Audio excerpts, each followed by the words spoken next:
நம்ம வந்து இன்றைக்கி காராஸ் தான் செய்ய போகிறோம். கட்டை காராஸ். அதுக்கு வந்து கடல மாவு ஃபஸ்ட்டு கொஞ்சமாக பிசைஞ்சு எடுத்து வச்சு அதில் வந்து மிளகு பொடி பண்ணி அதை போட்டுக்கலாம். காரத்துக்கு வந்து ரெட் சில்லி பவுடர் போட்டுக்கலாம். உப்பு தேவையான அளவு போட்டுக்கலாம்.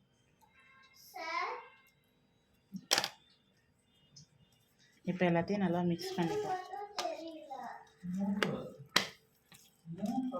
நம்ம ஜல்லிக்கரண்டியில் போட்டு இந்த மாதிரி ஜல்லிக்கரண்டியில் போட்டு நம்ம வந்து கையால் நல்லா தேய்ச்சி விட்டால் நம்மளோட காராசு சின்ன சின்னதாக அழகாக விழும்.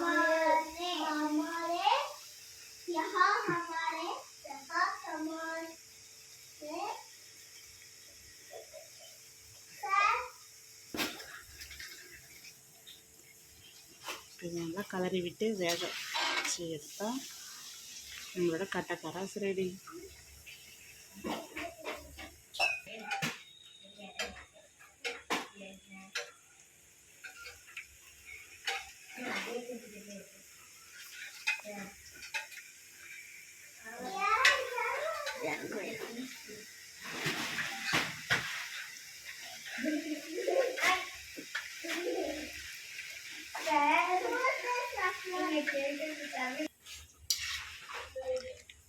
இப்போ இது நல்லா வெந்துருச்சு, இதை எடுத்துக்கலாம்.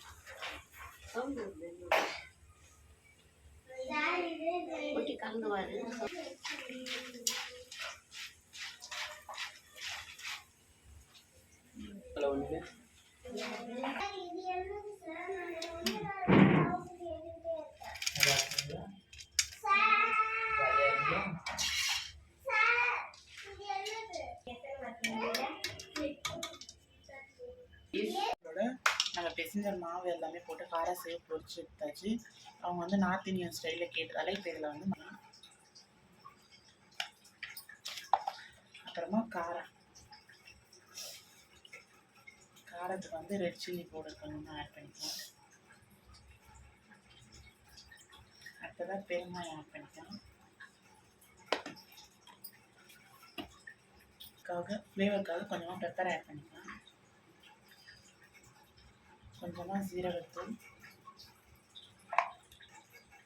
சாட் மசாலா ஒரு ஸ்பூன் ஆட் பண்ணிக்கலாம். இப்போ இது எல்லாத்தையும் நல்லா மிக்ஸ் பண்ணிக்கலாம்.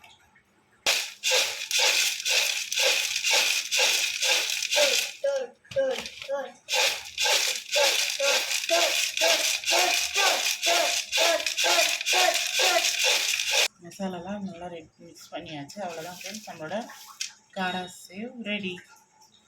இந்த வீடியோ பிடிச்சிருந்தா லைக் பண்ணுங்கள், ஷேர் பண்ணுங்கள், மறக்காமல் நம்ம சேனலை சப்ஸ்கிரைப் பண்ணுங்கள். பாய். இன்னொரு புது வீடியோவில் பார்க்கலாம்.